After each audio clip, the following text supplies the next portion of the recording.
Life here at Bigelow Court is scarce and friends are rare and hard to find.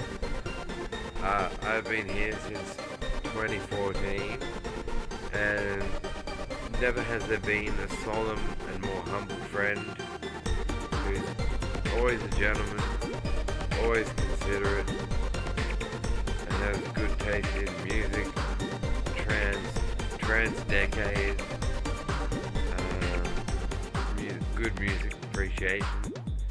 Though there's differences where I like Nintendo, where he digresses into the PlayStation realm. Nonetheless, I wish to say Happy New Year to my main man Matty. I wish you all the best for the new year, brother. Thanks for being such a good friend to me. This is going up on the Facebook channel. Everyone respect man,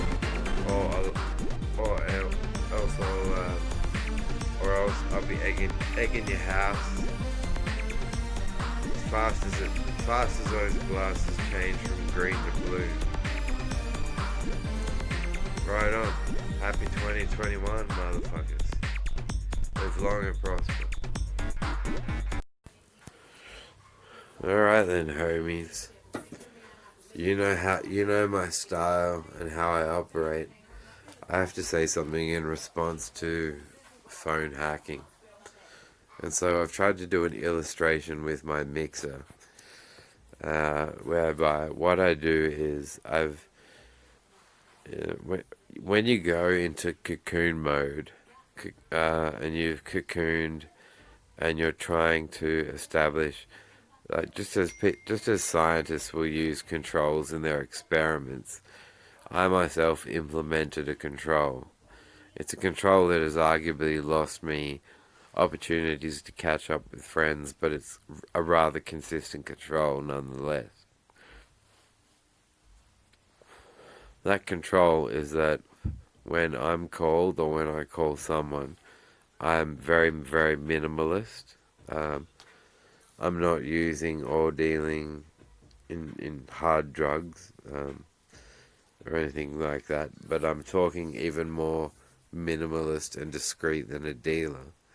And the reason why is that those who have impersonated me have done so for two reasons. One is information extraction from the person that they're calling while impersonating me, so they can get information out of that person concerning my relationship with that person. The second reason is the misrepresentation of my character as a nutcase. So what I do is I basically say, how are you doing? Are you interested in catching up sometime in person? If so, when and where shall we catch up in person? And I leave it at that. But what a hacker can do is, like, you might recognize it from your end as sudden silence in the middle of the call, and you can't seem to get through to the person you're talking to. And that's why I represent with the crossfader, because it's truly representative of what a hacker can do. They can hack while displaying your phone number still as the caller's number, say a bunch of shit, and then with voice clone software, and then host a government meeting to go, well, let's confidentially monitor these phone calls. And the last thing that every bastard that turns up to that meeting is going to think is, well, what if these phone calls were all faked? Like, they're too excited about getting to be part of a secret meeting. The calls were faked is going to be the last thing on their minds. So that's why I'm telling you what my formula is. It's very simple. It's how do you do? I'm free on this daytime. Would you like to meet up and catch up? And my brain's been running in that mode for 10 years, and then counting the measurable difference in terms of what other people say I said to them over the phone. And that's what the crossfader represents. So here it is. Happy New Year.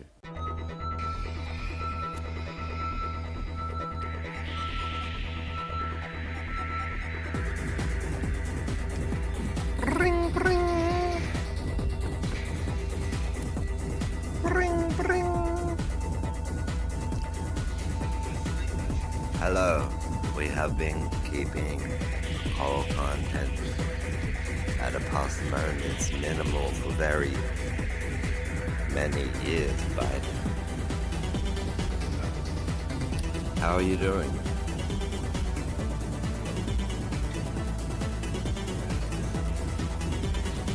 Oh, well, that's good to know. That's good to know because what the who, why, when, where, and how. What, when, who, where, why, and how. Complementary to psychiatric profile. I was thinking of seeing if you wanted to catch up in person sometime soon. Would you like to catch up sometime in person soon? Hello? Hello, I'm interested in catching up in person sometime soon. If you'd like to have what, when, who, why, where, and how. What, when, who, where, why, and how. Complementary to psychiatric profile. What, when, who, where, why, and how. Complementary to psychiatric profile. What, when, who, where, why, and how. Templative, complementary to psychiatric profile. If you want, I'm not going to say much more over the phone. If you'd like to catch up with me in person, you're most welcome to. I'm free now if you want to catch up in person now. Very, very simple. I'm keeping things very simple over the phone. I have my reasons. What, where, who, when, why, where, how, complementary to intended psychiatric profile. What, when, who, where, why, and how. Example, complementary to psychiatric profile. What, when, who, where, why, and how. I better go now. I don't talk over the phone for very long. Okay?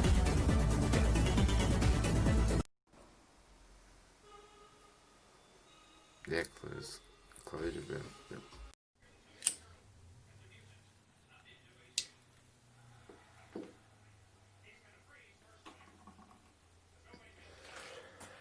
So, an addendum to discussing the truth. And I still like the X-Files slogan, "The truth is out there," because really,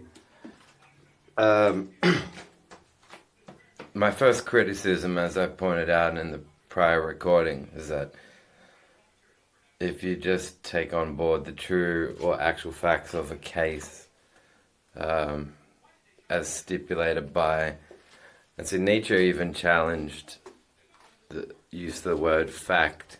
He said there are no facts, only interpretations. Now, how do we contend with that statement?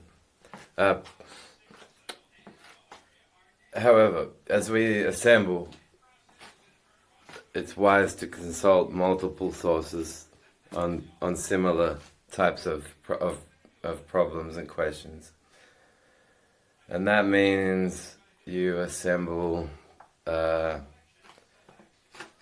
developed sense of the case,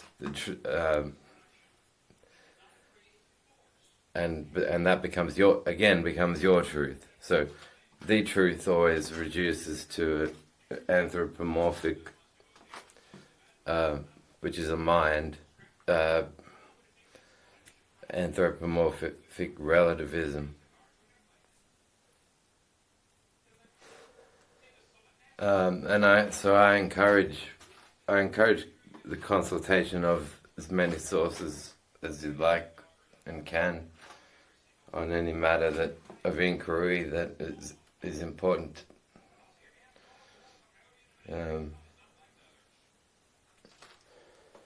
That's why I like.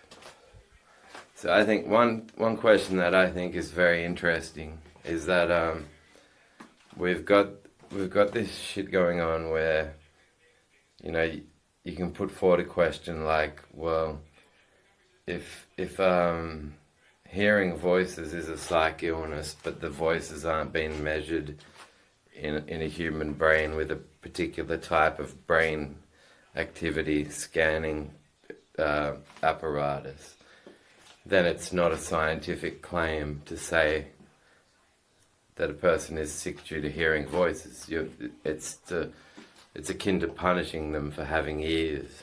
And factors like that of the Stanford prison experiment, or the experiment where two graduates with masters in psychology omitted themselves in guise of their grades in academia, and within a few days had copped about 7 different psychiatric diagnoses, were permitted to leave when they tried to leave, and had to say, look, we're psych graduates, here are our qualifications, and here's the number for our university dean, and then get discharged.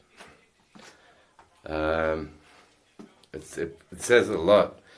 The placebo effect is pretty huge if it can affect as great a percentage as 30% responding to a non-active substance, and 70% reporting their responses to the active substance. So, and then they come out saying this drug had a 30% success rate in the placebo, which means no active ingredient was given, but the symptoms that the drug is intended to relieve were relieved, according to the feedback reports from 30% of the people who undertook the test, despite the fact that 100% of the people that took the test had no idea whether they were being given an active substance or not. So I'm upset that existential psychologists and psychoanalysts have been ignored, given that all this advanced tech is it available or isn't it? Nonetheless, something that could be done in the meantime is not insisting that Sigmund Freud's The Future of an Illusion, or the interpretation of dreams, are the last two the last two places to seek shelter. You've got Jacques Derrida, the existential psychoanalyst, Rollo May, Professor Steven Pinker. All of these people who are very good, and at least reading their ideas could be of some benefit to the profession.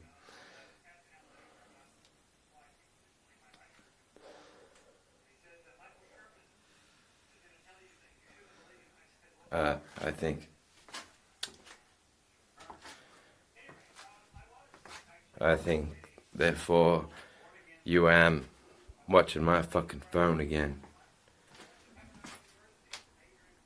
Yeah, I'm looking at you.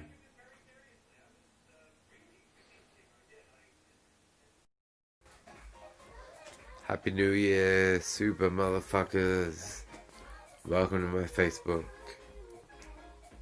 Happy New Year.